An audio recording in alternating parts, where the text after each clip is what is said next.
পৃথিবীর কেউ ক্ষমা করে না, আল্লাহ আমার কেউ ক্ষমা করে নাই, কিন্তু আমি আপনার কাঠগড়ায় দাঁড়াইছি, আপনি বিচারক আর আমি আসামি। আল্লাহ আপনি যদি ফিরায়া দেন তাহলে আমার কি গতি হবে? ওই রকম অপরাধীর চোখের পানি পড়ে গেলে আল্লাহ আমি আর ঠিকতে পারি না, আমার জুস হইটা যায়। আমিও ঘোষণা করে দেই, পৃথিবীর কেউ ক্ষমা না করলেও বান্দারে আমি তোরে ক্ষমা করে দিলাম। চিৎকার দিয়া কবি সুবহান। এই একটা জবান বন্ধ রাখবেন না, জোরে কোন আল্লাহু আকবার, আরো জোরে আল্লাহু আকবার। এই ইমানের আওয়াজ দিয়ে বলে আল্লাহু আকবার। আমার মালিকের কত মায়া,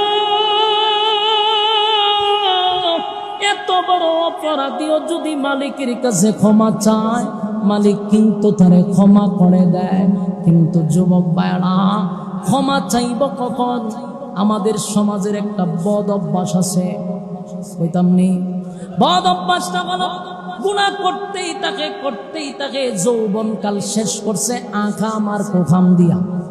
যখন আস্তে আস্তে বার্ধক্যে পৌঁছে যায়, দাড়িটাও সাদা হয়ে যায়, এখন আর চলতে পারে না, হাঁটতে পারে না। এবার আস্তে আস্তে সন্তানের চাপে, নাতিনদের চাপে, বউয়ের চাপে মাথাতে একটা টুপি লাগাইয়া তসবিহ একটা হাতে লইয়া মসজিদে যায়। কথা বলেন না? সবাই মিললাম, সন্তান এবং তার আত্মীয় স্বজন মিল্লা হয় হারাটা জীবন আখাম কোখাম করছে।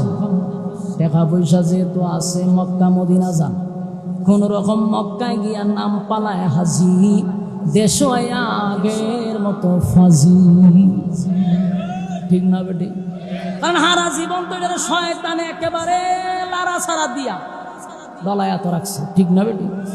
এমন কোন আকাম কুকাম নাই যে হাজিয়ে করে নাই, কিন্তু শেষ বয়সে হাজি যেহেতু হয়ে গেছে, এখন ঘরের মানুষ দেখছেন নি আপনি হজ ফিরেছেন, হারা জীবন তো আকাম করছেন, অন্য হজ করছেন বলে হ, তাহলে এখন একটু মসজিদও জানালে ইজ্জত যায়, তাহলে হাজি নাম থাকতো না।